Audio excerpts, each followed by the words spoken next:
Investment Live with Matt Dahl. I'm Garrett Lill.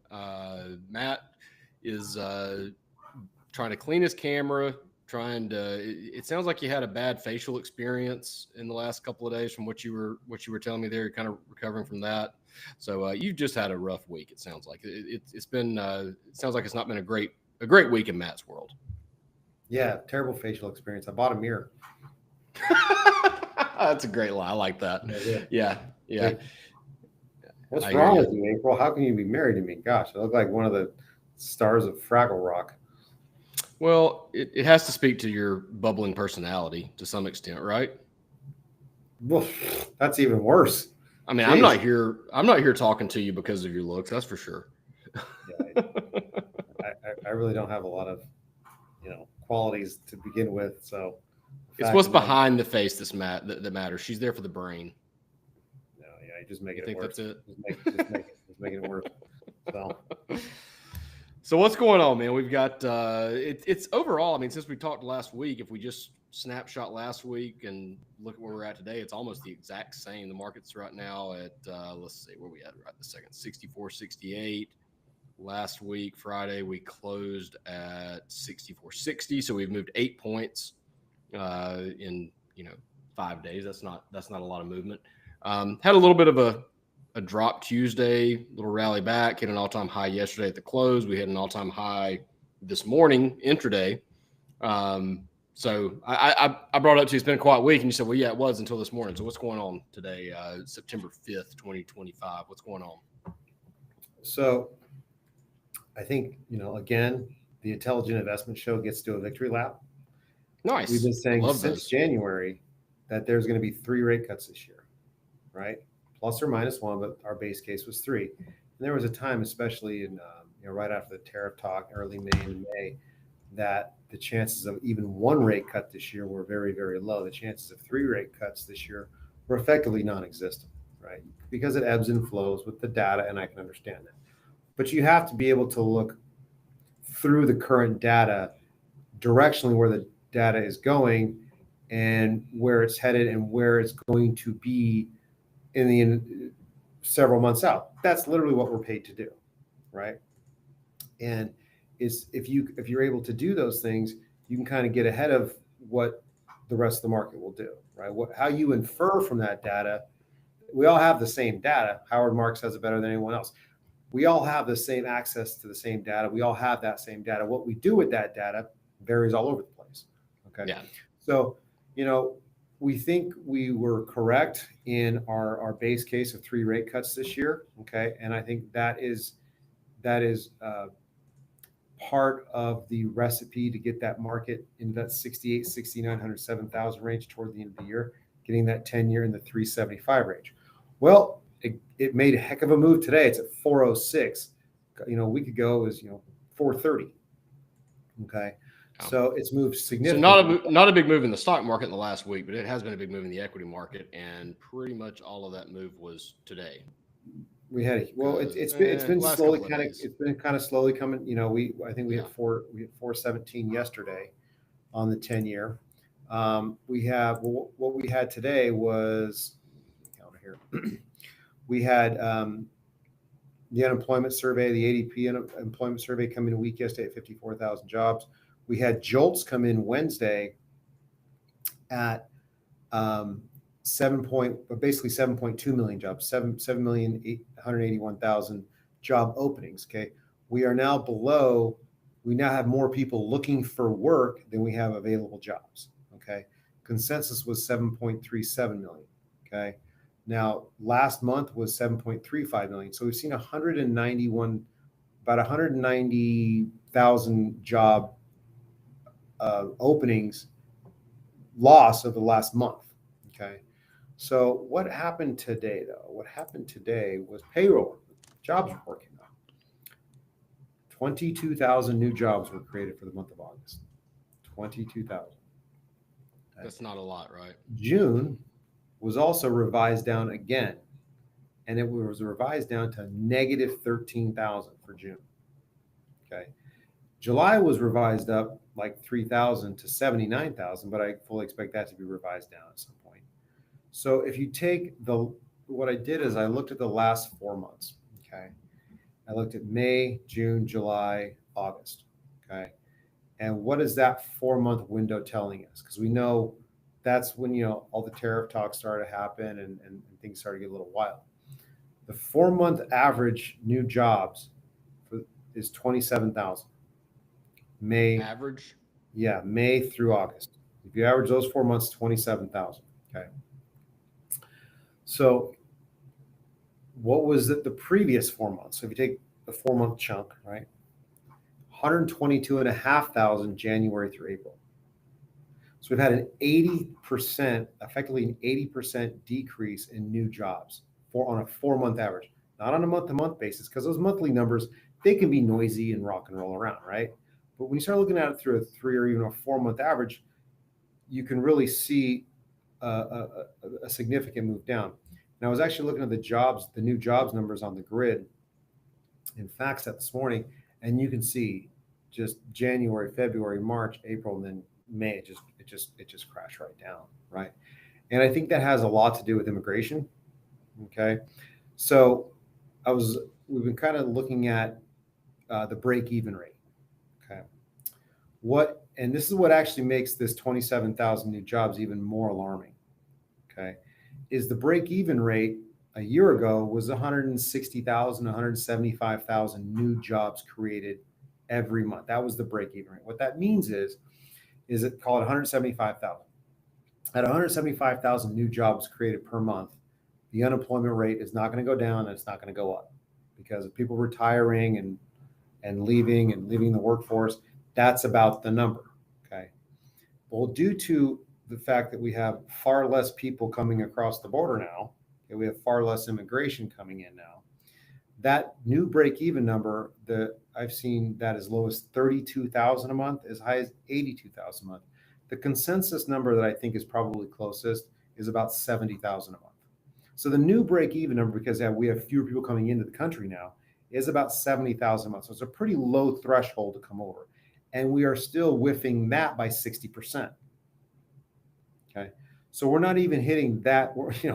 It's like somebody took a hurdle and lowered all the way down to the bottom rung, and we just ran our face right into it. Yeah, that's So a good we spot can't- for a golf analogy. It's like playing the back tees for the golfers out there. It's a par 4, and you've been playing the black tees, and now you get to move all the way up to the red tees, and you still can't make 4. That's not a good sign. No, the red tee's on a par 3, and you can't even make it to the green. With the driver. Yeah. So yeah. it's like we're just the labor market is very concerned right now. I think AI has something to do with it. I think as there's just a natural attrition that's taking place in the job market. They're not being replaced. They're being replaced by systems now rather than just people. And I think that will probably work itself out in the next few months. But there's also a lot of companies that are not hiring because they're concerned what's happening with immigration, what's happening with the economy, what's happening with everything, with tariffs and all these other things. So what does that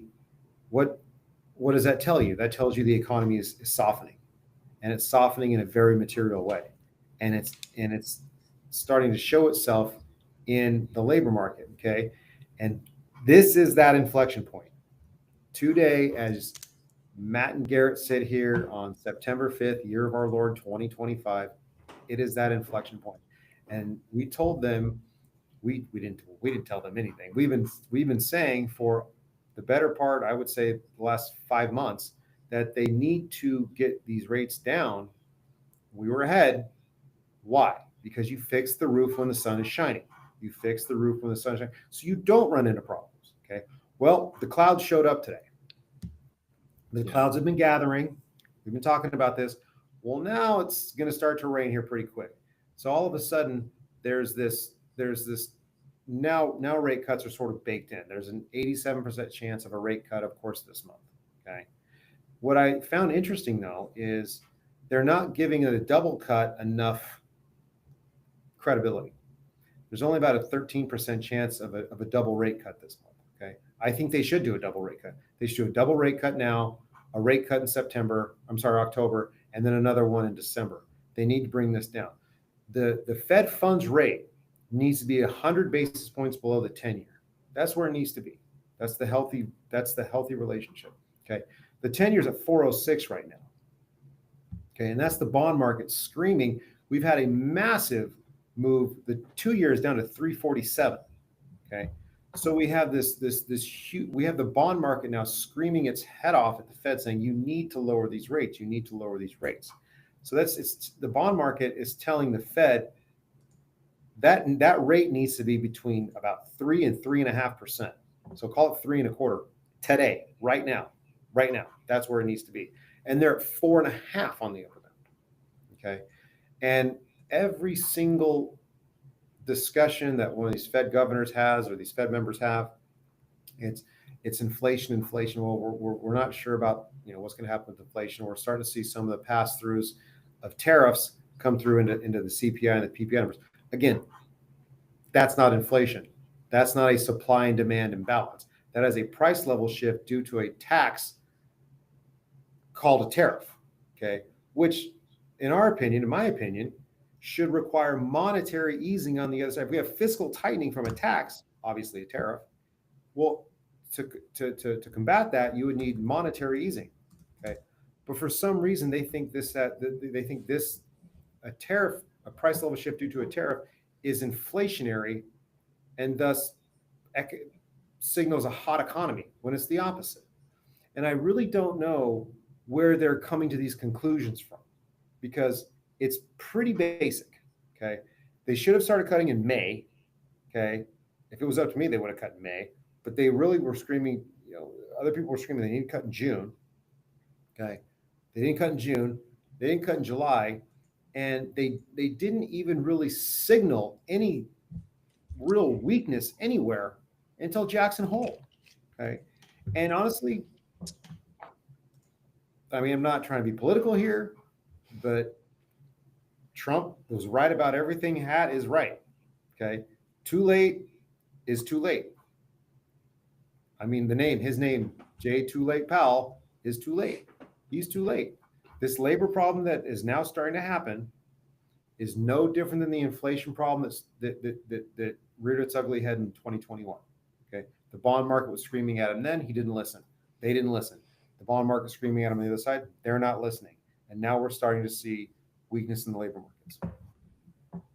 Well, you just successfully ran off half of our potential listeners right there by accidentally uttering the words "Trump was right." If you say that automatically makes half the country mad at us. So there we go. I have a really, really loaded question, and this is the benefit of a live show, right? We've known each other for long enough now. You get on a live show with me, and you never know what's going to come at you. So we've not rehearsed this. We have not discussed this. I have no idea what you're going to say to this. But I had a conversation with a friend of mine over the weekend, and it kind of ties into what you're talking about now with AI. And I know that you've been a big fan of AI and what it has done for the markets, and it's a huge tailwind for the stock market. However, you touched on it very briefly there, and I just want to ask: can AI be a threat, or have we underestimated how big of a threat AI can be to the job market? Because I'm just looking around at things like, I went to, do you have Bojangles where you're at, by the way? I don't think you do. They're putting their first one in Las Vegas. Really? Very first one in Las Vegas. I think it's either just opened or it's opening like in a couple of weeks. Well, I have some fantastic recommendations for Bojangles when you get the opportunity to enjoy that. But anyway, that's neither here nor there. I went to order the other day, a few months back, and they have AI ordering systems now at the drive-thrus at some select stores. And me personally, I don't like that because I have a lot of specialized custom orders, and that can be hard to explain to AI. So anyway, but the capabilities or the types of jobs that AI is now able to perform to replace what have commonly been held by human beings is getting outside the box a little bit and starting to get into some areas that I had, really not. I couldn't have imagined 2 years ago trying to order my food from a robot, basically, or a computer or whatever we want to call it.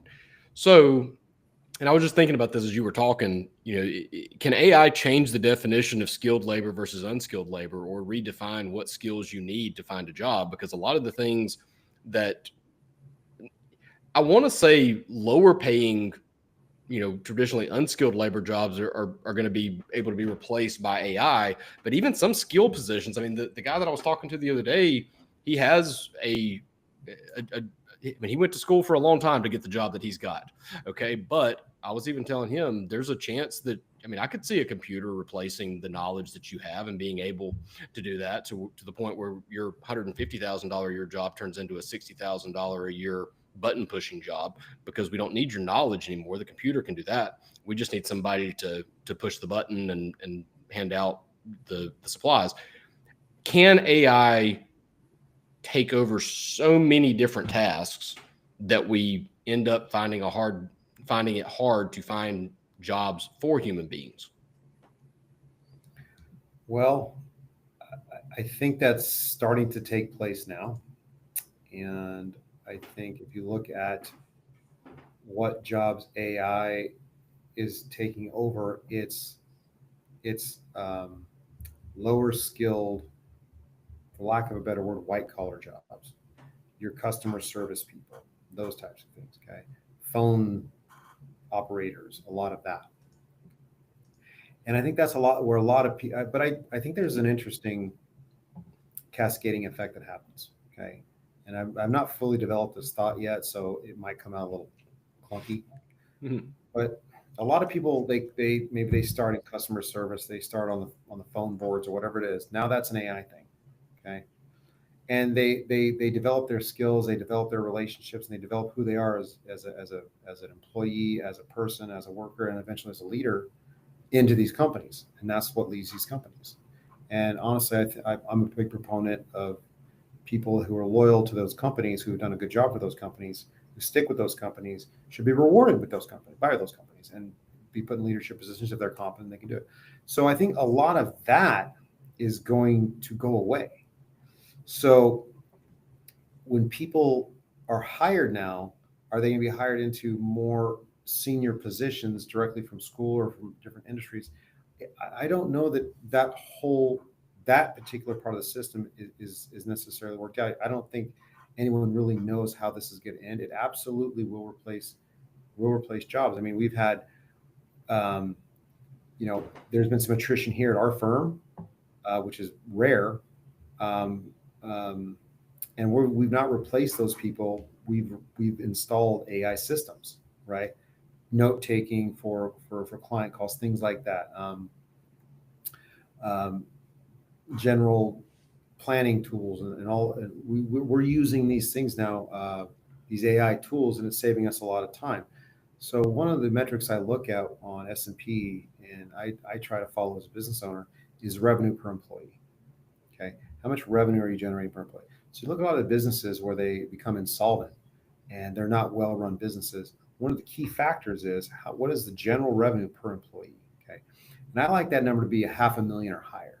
$500,000 per employee in revenue generated. So that says, okay, that means there's enough money left over now to not just pay that person, but pay cost of goods, pay the overheads, all those other things. And that's it's kind of a beginning. So I think what you're going to see now is you're going to see with these AI systems, you're going to have the cost for these systems that will be higher to some extent, of course, but the revenue per employee is going to absolutely skyrocket. It'll probably double or triple over the next 10 years, and I think that's going to be one of those things I think will be good for the stock market. It'll be for those economies. And I think Jensen Huang said it better than anyone else. You probably won't lose your job to AI. There will be a few people, nothing is ever 100%. There will be a few people that do lose their job to AI. I think we need to accept that. But for the most part, you won't lose your job to AI. Your job just won't be replaced. It'll be replaced with an AI system. Okay. However, if you do lose your job to AI, you won't lose your job to AI, but you will lose your job to someone who uses AI. That's what Jensen Huang said. And that I believe. Okay. And I think folks that are putting this aside as not that big of a deal, I think are mistaken. I think it is transformational to the economy as the internet was in 1995. But look what happened.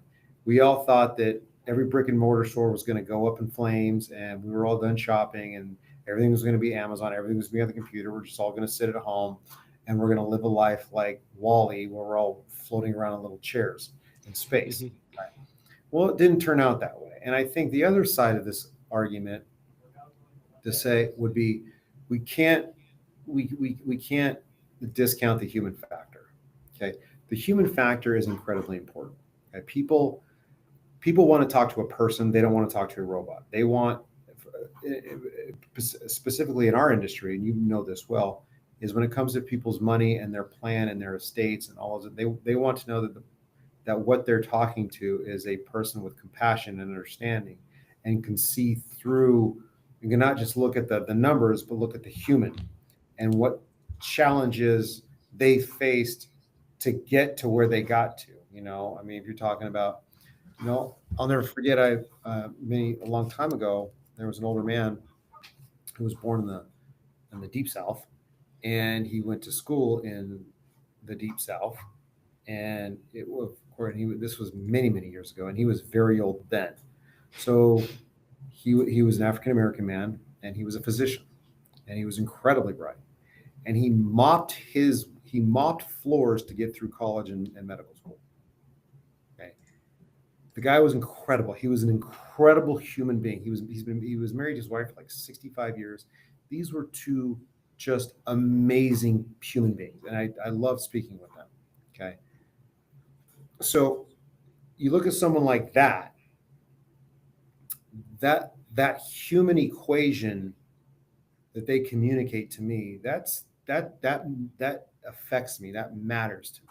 Okay. And I know it matters to other advisors. You want to make sure you take care of these people. You want to acknowledge and celebrate that they didn't just get a red carpet rolled out for them and somebody handed them a lot of money. This man had to work himself to the bone just to become who he wanted to be. And then once he got there, he had to work double time to become as successful as he was. And he was very successful. But he got there through sheer grit and will and brain. Okay. And he's not going to hand this man and this woman, they are not going to just hand their money over to some robot who doesn't care who they are as people. Okay. Though that's going to matter. So there's going to be an engagement of the two, but you have to understand, as from the human side, you have to, as a business owner, you have to adopt those systems that can make you more efficient. Okay, that can bring up your revenue per employee, because if you don't, you're going to suffer and you're going to lose market share.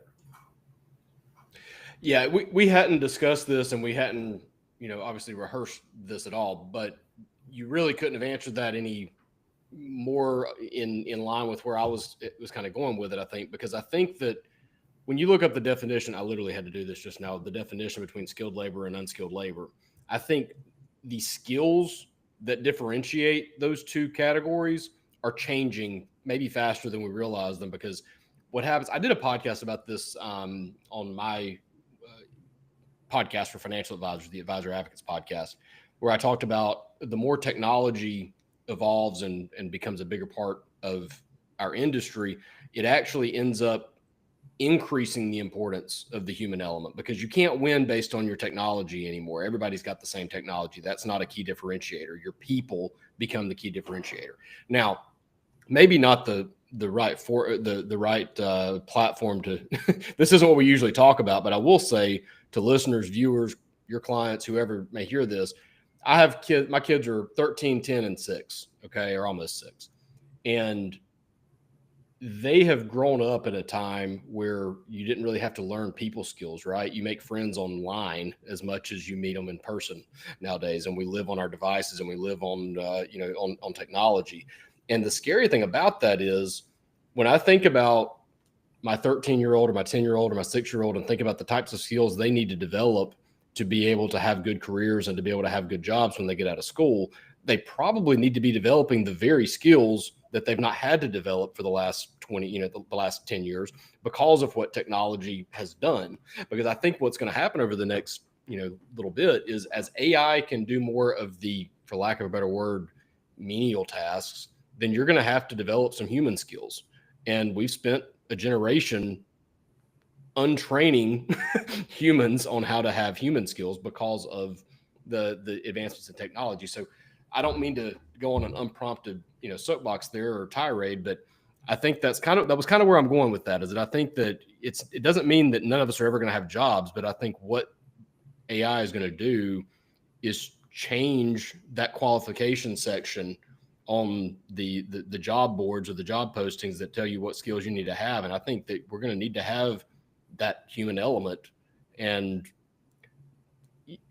the technical skills we worked so hard to perfect may not necessarily carry as much value moving forward.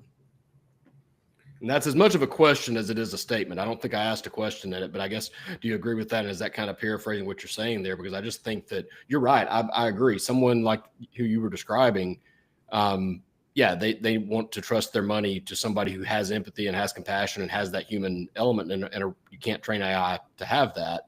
But I mean, we already have robo traders. If we're just asking, they're not going to pay you just to click the buy button on the stocks, right? I mean, we have people that can do that, or computers can do that. Well, at the end of the day, when you call, any person calls any company, whether it's Whirlpool because your dryer stopped working, or it's Vanguard because you want to roll your money out of Vanguard and put it with us because we're good, or you call any customer service hotline for any reason whatsoever, and of course you get the automated representative, but you always have the option to speak with a human. 99% of us, representative, I want to talk to a person because of the nuance that a human can understand that a robot or an automated system can, or even an AI really can. And I think it's that humans require, coded in our DNA, connection with another human. And we need to know that we're speaking with someone who empathizes with us and understands us, and maybe has walked on a similar path, or even if they haven't, that you have somebody that is listening, because AI is AI, but it can't listen. It can't do anything. It can only understand what you're saying and then figure out a response. And I'm sure those things will be coded to whatever response is the most profitable for the company, whatever it is, rather than, I understand, let me escalate this to my manager, he would understand or she would understand. Those things will never go away. So this will be an adjustment, but I think it'll be an adjustment in a good way, but it's going to take some time. Okay. And I think there's a lot of folks, especially kids coming out of college these days, that are going to have to sort of shift, where, rather than going into a business where they start on the ground floor and you worked in customer service, or you worked in the lower levels. A lot of that's going to be taken with AI. So I don't know how that's going to be worked out. I wish I did, but I don't. But, nonetheless, it's here and it's not going away. In fact, back to the market, Broadcom is up 10% today, 9% today. NVIDIA is down 3% today because NVIDIA OpenAI is now going to use Broadcom for their chips to create their proprietary chips. And they're not going to use NVIDIA. Why? Because NVIDIA is expensive. Their Blackwell chips are very expensive compared to the other ones. So, but I think what's going to happen is these AI chip companies, they're going to continue to grow. But I think, companies like NVIDIA that have the more expensive ones and the better ones, those will somehow develop, because they have the war chest to do it and they have the people to do it and the talent to do it. They will develop in a way that can really bridge that gap a lot better. So, I think AI for the economy is good. I think AI for the stock market is good. I think AI for the lower end of the job market will be tricky for the next few years. But as always, just like the internet boom, it will get worked out. Well, as always, we are here for your entertainment and education purposes only. But if you are looking, hang on, I want to address the Trump thing real quick. Okay, We are not Oh political. man, okay. No, hang on. Sorry, I jumped the gun on you. My Yeah. bad. My bad. Yeah, hang on. We're not political. We're not political here. I'm not endorsing one side or another. We're not like that. We are independent. Just so we're clear, so everyone who's listening, I am an independent, nonpartisan. I'm not registered to either party. Okay. Same here. Yeah, we are literally two independents, both of us. So. However, sometimes you got to give the devil his due, or the dog his due, or whatever you want to call it. Okay. You got to call it like it is. Okay. Yeah. It is. We got to call it like we see it. Okay. Jay Powell, in my professional opinion, as an investment manager, as the CIO of a large RIA, was late. He was late to cut rates, and I think their equations were incorrect. And I think President Trump was correct. Take it for what it's worth. It doesn't mean it's one person's a good person and one person's a bad person.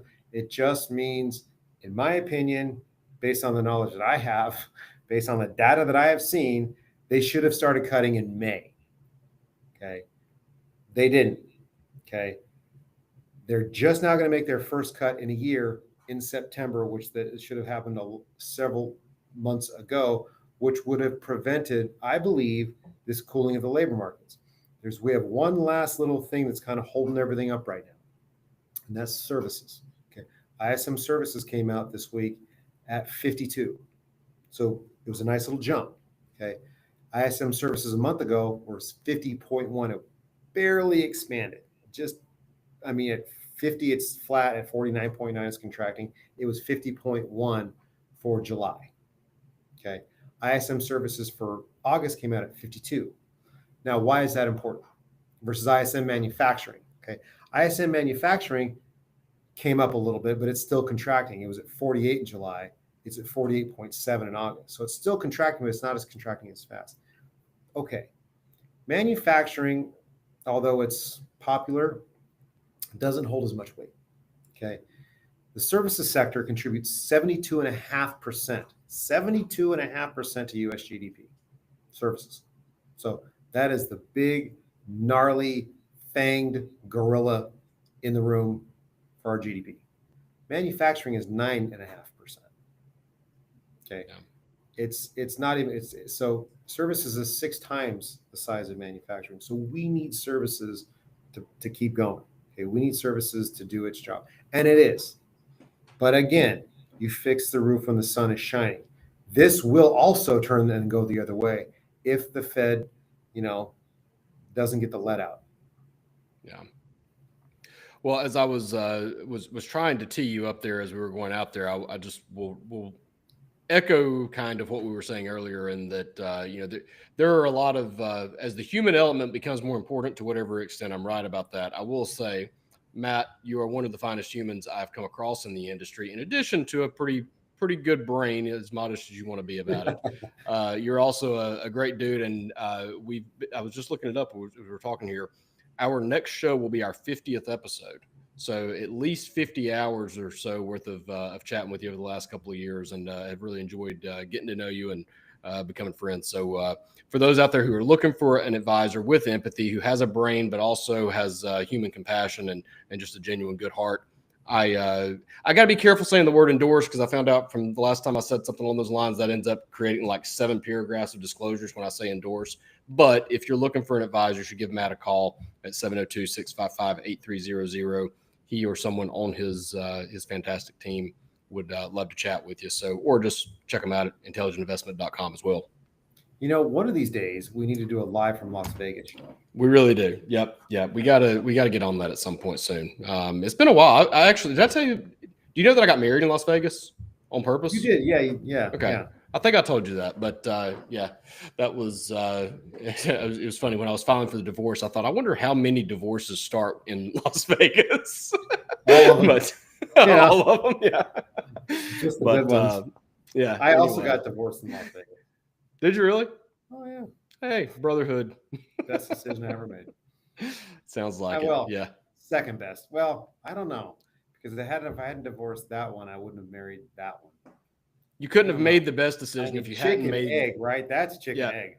You can't. I would have never married April, and that would, if I didn't have April, it's like if you don't have your health, you don't have anything. Yeah. If you couldn't have made the best decision if you hadn't made the second best decision, I guess is the way that plays itself out. Yeah. There you go. One day, hopefully soon, you'll meet her and you're like, you're right. What does she see in you? She's way out of your league. Like, I mean, I haven't met her. If I get to an optometrist, you're done. I haven't met her, and I already wonder that a little bit. I haven't met her, but I met you. All right, man. We'll have a fantastic weekend. Great to see you as always. And we'll have to throw us a little mini party next week for episode number 50. That'll be fun. So we'll have to think of something cool. We should. Let's let's figure out this live from Las Vegas show soon. That would be great. I would love to. That would be a great time. So we'll see you next time. When is the wedding, by the way? Your daughter. So you had the bridal shower last week. When's the actual wedding? So we had the bridal shower. Well, we didn't. The girls did. So we had our brew shower. So I call it. I've coined a term, the brew shower. Nice. Right? We have beers. So we went to my favorite Irish pub here in Vegas called McMullen's. Solid little wonky weird place, all kinds of nooks and crannies, and they have the best beer. They got Harps, Kilkenny's, Smittix, Carlsbergs, of course Guinnesses, Bass. They've got all the good ones there. They even got good 805s and more of your typical beers. Just a good place, good food, good time. We sat there and did the opposite of a bridal shower. Nice. We had beers and called each other names. That sounds like a lot more fun. Yeah. So when is the wedding itself? October 4th. Okay. So right at a month yesterday. So right there at it. So awesome stuff, man. We'll have a great weekend. See you next time. And we'll get together and figure out a time for the live in Las Vegas show. I think that'd be a lot of fun. Let's do it. All right. See you, man. Bye. Discussions in the Intelligent Investment Show are for educational purposes only. The information presented should not be considered specific investment advice or a recommendation to take any particular course of action. Always consult with a financial professional regarding your personal situation before making investment or financial decisions. The views and opinions expressed are based on current economic and market conditions and are subject to change. There is no guarantee that any statements of future expectations will come to fruition.